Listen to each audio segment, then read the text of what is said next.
All right, 10.2, Priya's proof. Consider any two parallel lines. Assume they are not horizontal or vertical. So they can't be y equals a number, they can't be x equals a number. Therefore, they must pass through the x-axis as well as the y-axis, of course, because if I'm parallel to the y-axis, I will never cross, right? If I'm parallel to the x-axis, I'll never cross it either. If I'm not parallel to either of them, at some point they have to cross, because if two lines are not parallel, they must cross at some point.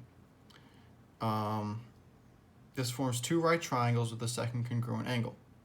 So this is this orange angle she's talking about here. She's saying that this right triangle and this right triangle, maybe I'll call that triangle 1 and triangle 2.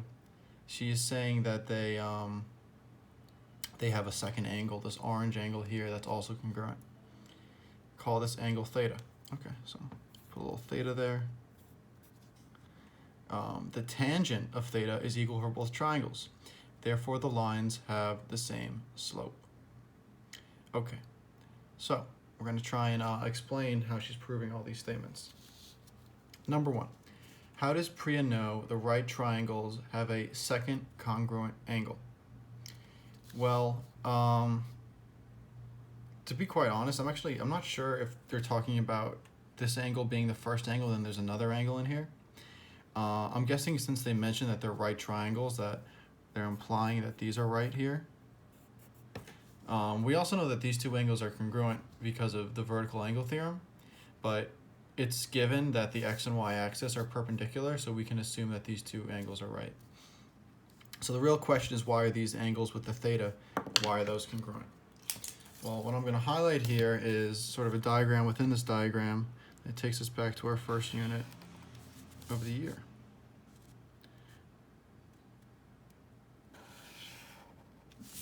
Okay, so we already know that they're two parallel lines. She's given that to us, that the lines are parallel.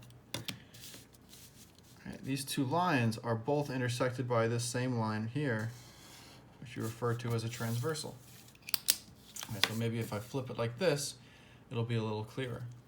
So these two angles labeled theta, if we remember, what type of angles do we call these when they're on the inside between the two parallel lines and they're on opposite sides of the transversal?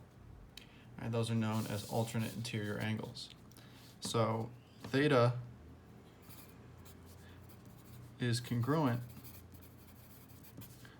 in both triangles by the alternate interior angle theorem. Right? If lines are parallel, then alternate interior angles formed by a transversal must be congruent. All right, number 2, show or explain what it means that the tangent of theta is equal for both triangles. Okay, so this is going back to trigonometry. So when we say tan of theta, right, we're talking about opposite over adjacent. So they're saying that this value, let's call this O. Actually, I don't. Let's call it let's call it opposite 1. And then this is the hypotenuse, so up here would be adjacent 1. I'm sorry, this is triangle 2. My fault. This is opposite 2, adjacent 2, and we've got opposite 1, adjacent 1. So basically what this is saying is that the ratios here, opposite 1 over adjacent 1, is going to be equal to opposite 2 over adjacent 2. Well, when would we have ratios of corresponding sides be proportional, be equivalent? Well, that means that these two triangles are similar, right?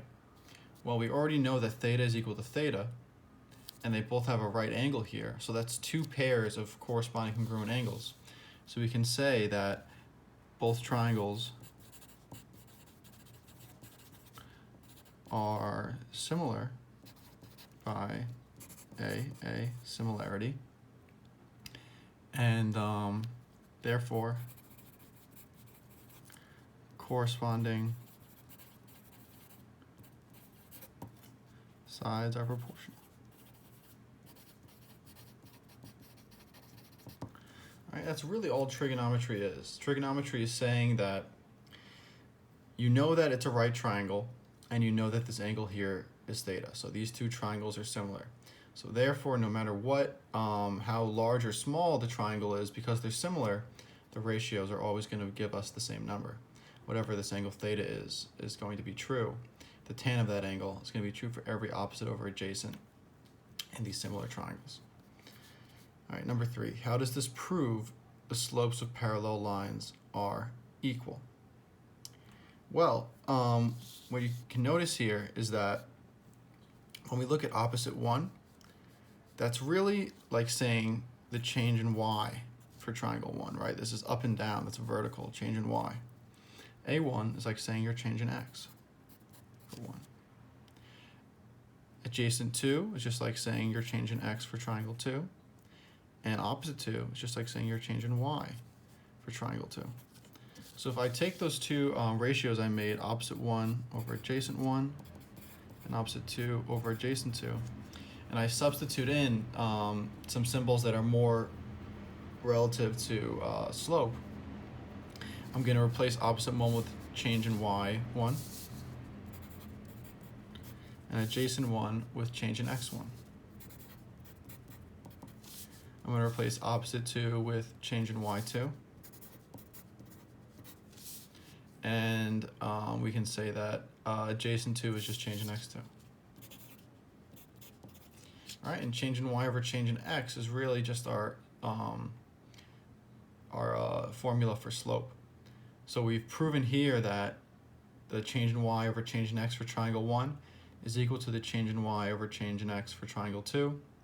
So both slopes must be equivalent. That's all for 10.2.